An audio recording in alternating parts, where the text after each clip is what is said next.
Hi, you guys. We're going to discuss the conflicts by each chapter for chapters 1 through 6.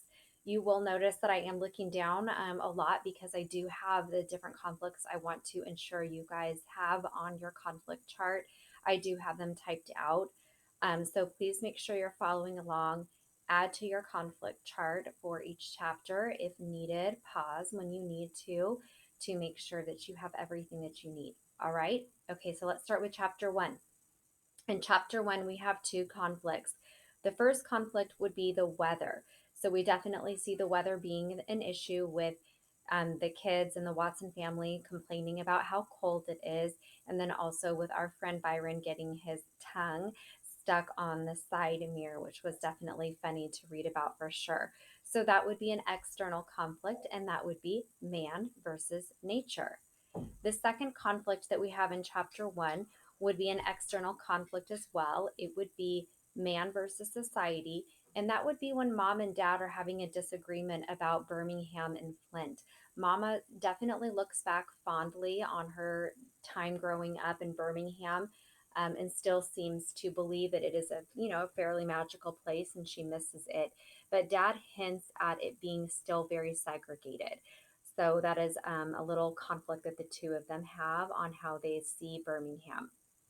In chapter 2, we have three conflicts. The first would be the bullying that Kenny receives at school. It's definitely a microcosm of society in terms of how society sees that whole social ladder, kind of idea. And that would be external, and that would be character or man versus society. Second would be Rufus and Cody getting teased because they are poor.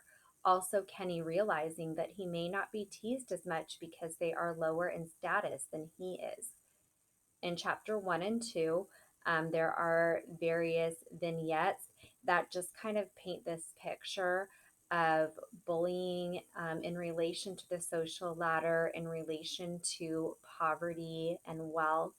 You'll see that kind of throughout the story. So that would be another external, that would be character versus society. The third conflict would be Byron sometimes protecting Kenny from the bullying, but then sometimes not. He kind of picks and chooses when he wants to stick up for his brother. He definitely has to be in charge of that bullying when it is happening. Then he wants to be the one initiating it. I don't think Byron really likes it when other people initiate it. So that would be external as well, and that would be character versus character. In chapter 3, we have two conflicts. Kenny hurts Rufus's feelings by laughing along as others tease him. That would be external, character versus character. And then also, Kenny struggles with the decision of whether to apologize to Rufus or not, and Mama helps to guide Kenny in the right direction. So that would be internal. That would be character versus himself. So Kenny versus himself. In chapter 4, it's kind of a biggie when it comes to conflicts. Kenny does not like dressing Joey or Joetta up in all of the heavy clothes that in the layers that Mama wants them to wear in order to protect them from the cold. Or on page 48, Kenny, she said one time while I wiped the sweat from her forehead and hair, "Can't you do something to stop Mommy from making us get so hot?" Byron helps by telling Kenny and Joey the story of froze up Southern folk, convincing both children that the clothes will prevent that event from happening. Page 53. "You see, some of them trucks ain't real garbage trucks at all. Joey, you was right. Every cold morning like this, the streets is full of dead froze people." Page 54. "So, Joey, don't be crying and whining when you put all them clothes on. It would break my heart to have my own family froze solid. So they's got throwed in one of them fake garbage trucks." Yep. So actually, Byron was kind of being nice to Mama there by trying to help her in aiding getting everybody dressed in the morning, but he did it kind of through a scare tactic, right? So that would be external, that would be character versus character. We also have another external character versus character. That's when Kenny encounters Larry Dunn, who is that big school bully who likes to give those Maytag washes to students. And hopefully, you saw in your notes on the previous slides that Maytag is a brand of washer. It's an older brand that maybe your grandparents might remember, maybe your great grandparents. Um, on page 57, Larry wasn't like other bullies. He wasn't happy taking a handful of snow and smashing it in your face and running off. Larry gave what he called a Maytag wash. Larry Dunn has also stolen Kenny's gloves. Page 58, Larry Dunn had stolen my gloves, then painted them black with shoe polish. Kenny tell Byron about the situation, and Byron beats up Larry Dunn. Page 50, a little crowd of kids started bunching up around us, and Byron decided it was time to put on a show. I want you guys to take a pause for a second. That was external man versus man. I think I said that. And think about why and make an inference about why Larry Dunn perhaps steals Kenny's gloves and then paints them. I want you to think about that one. Another conflict in chapter 4 is Kenny regretting to tell Byron about the gloves or telling him about the gloves. I wished on page 62, I wished I hadn't told Byron about what happened. I wish I just could have gone the rest of the year with one glove only.